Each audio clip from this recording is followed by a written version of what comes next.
Relational psychology is awesome sauce, period, the end. Therefore, today, instead of giving you some shadow, we're going to put you through a little relational psychology test. You ready? So I'm going to recommend that you get a piece of paper and a pen or a pencil so you can write down your answers. Okay, so ready? You're going to sit down, and I want you to close your eyes. And I want you to imagine that you're walking to your boyfriend or girlfriend's house. This is the person you're in the relationship with. And there are two roads to get there. One is a straight path that takes you to this place quickly, and the other is plain and long and boring. But obviously, one is fast and one is quick of potentially wonderful sights to see on the way. So, do you take a while to reach your lover's house, or do you take the straight route? And you got to be super honest. Short path or long, windy, scenic path? Write down your answer. Okay, step 2. On the way, you see 2 rose bushes. One is full of white roses and the other is full of red roses. You decide to pick 20 roses for your boyfriend or girlfriend. What color combination do you choose? Any combination, including all of one color, is fine. Write down your answer. Okay, you finally get to your boyfriend or girlfriend's house. You ring the bell and their maid answers. I guess it's a wealthy person. You can ask the maid to go and get the person that you love, or you can go and get them yourself. What action do you take? Do you have somebody go get them for you, or do you run up yourself? Again, write down your answer. Okay, so now you're in your boyfriend or girlfriend's room and no one's there. You can leave these roses somewhere. Do you leave them by the windowsill or by the bed or on the bed? Where do you leave those roses? Write down your answer.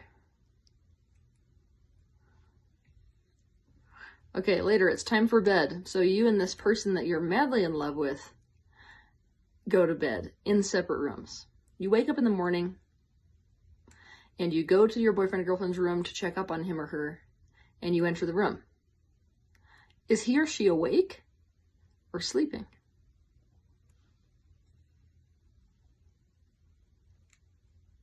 Okay, step 6. It's time to go home, so you start to head back. You can either take the road home, the plain, boring one. Remember the 2 choices you had in the beginning? You take the scenic, winding path, you take the very quick path. Which one do you take? Do you take the plain, boring one that gets you home super fast, or the curvy, sight-filled road that may take a long time? Which road do you choose?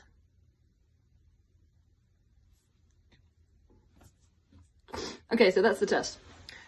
Ready to figure out what your answers said about you in the relational psychology path test? Okay, so here's how it goes. The road that you chose initially, that's question number 1, to get to your lover's house. So this represents your attitude towards falling in love. So if you chose the short one, you tend to fall in love quickly and easily, right? And you don't beat around the bush. You tend to be less cautious when it comes to falling in love. If you choose the long one, you take your time, don't want to fall in love easily, and have a lot of fear issues that may hold you back from impulsive behavior when it comes to relationships, especially romantic ones.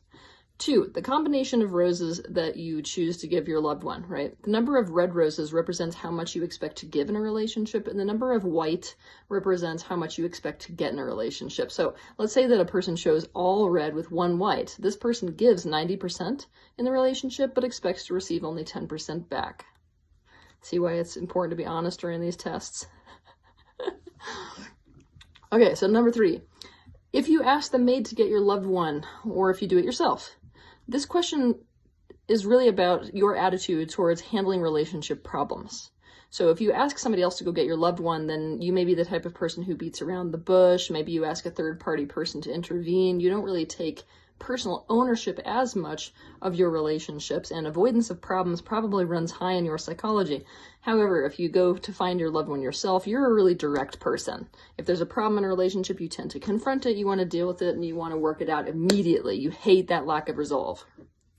Okay, so then we go into number 4. What's number 4? Oh yeah, where you put the roses. This placement of the roses indicates how often you like to see the person that you're in a relationship with.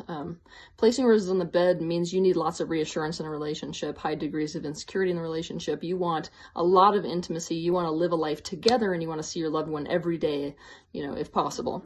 Placing your roses by the windowsill kind of implies that you don't expect or need your loved one to be like that involved with you every single day and see them too often. So you're a person who craves a lot of autonomy in the relationship.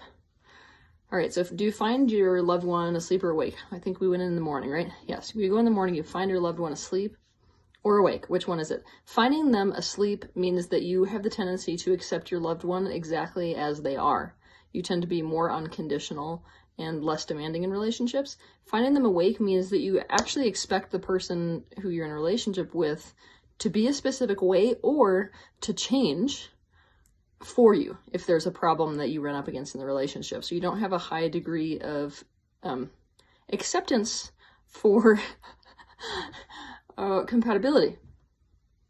So if you're a type of person who finds them asleep, you're more likely to look directly for look directly for compatibility. And that's, you know, because it's important for you, for the person to stay how they are. All right. So then it's the road home, right? Yeah. So number 6, which road do you choose to go home? The short and the long roads obviously represent now how long you stay in love, right? So if you chose the short one, you tend to fall out of love quickly.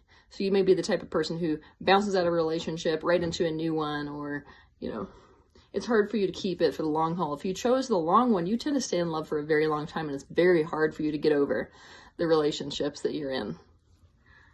Not that it's, you know, easy for anyone, honestly, when they get out of a relationship, but yeah, that's what the relational psychology test says about you. Tell me what your thoughts are in the comment section below this video.